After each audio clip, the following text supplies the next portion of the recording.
native Chris Haslam has been a Bobcats men's assistant basketball coach for 8 years, but he's actually had an MSU connection his entire life when his father tried out with the Kansas City Chiefs. Now, he played rugby growing up and kicked the conversions in rugby. And Hank Stram came over to the UK to look for 2 kickers to bring into training camp to put pressure on Jan Stanaroo. Haslam didn't pick up a ball until the age of 16, but it wasn't long before the 6'11" big man got noticed. They had like a local regional basketball youth team kind of thing, and it was every Sunday morning for a couple of hours, go practice and played some games and got hooked that way. And that was it. And then it's funny, it was basically 9 months later, I was in the States at high school in Savannah.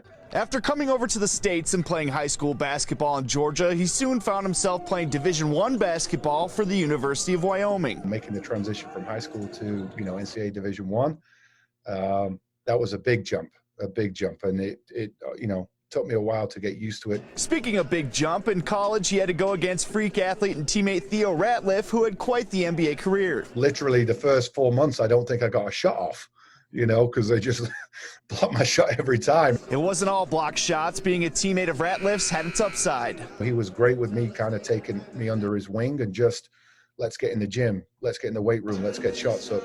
This is what you have to do every day to even have a chance to survive, to be successful. Survive and be successful, Haslam did. After his days in Wyoming, he played professionally overseas. I was very fortunate. I managed to play 13 years professionally around Europe, and great experiences.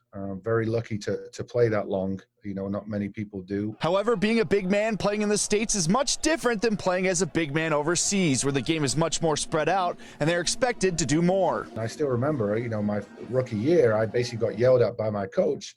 If I can't shoot the ball, I can't play. Learning to be a true big man in America and one that can also play outside of the paint in Europe, it has helped Haslam develop big men like Jabril Bello and Borja Fernandez. Playing as a pro in Europe, seeing their skill development for bigs, what I was taught, I think has helped, because now obviously the college game, unfortunately, in terms of true low post, play, it's becoming a lost art. Thanks to Haslam's international connection, MSU has had success recruiting players like Bello, Ahmed Adamu, and Harold Frey, who is now playing professionally in Spain. The fact that we've, had a lot of success with other European players, I think does give comfort to kids, coaches, and parents that we know how to deal with them. So if your favorite players on the Cats are from overseas, you could thank Haslam's parents for the support of their son to follow his basketball dreams from England. My parents were great, fully supported it, and thankfully I got to a great spot in Savannah, and it's, haven't looked back. In Bozeman, John Miller, MTN Sports.